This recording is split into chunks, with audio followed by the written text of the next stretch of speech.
ఆయన కృపతో నేను కరుణించిన దేవుడు.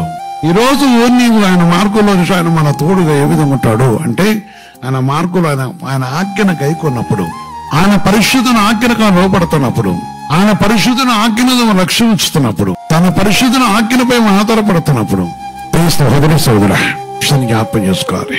నీపై ఆయన ఉంచిన కృప, మన యందు తను చూపుతున్న ప్రేమ, ఆయన పరిశుద్ధమైన మాటపై మనం నిలిచిన విషయంలో ఆయన మనం విడిచిపెట్టే దేవుడు కాదు. అందుకే ఆయన త్రోవలో నడుద్దాం.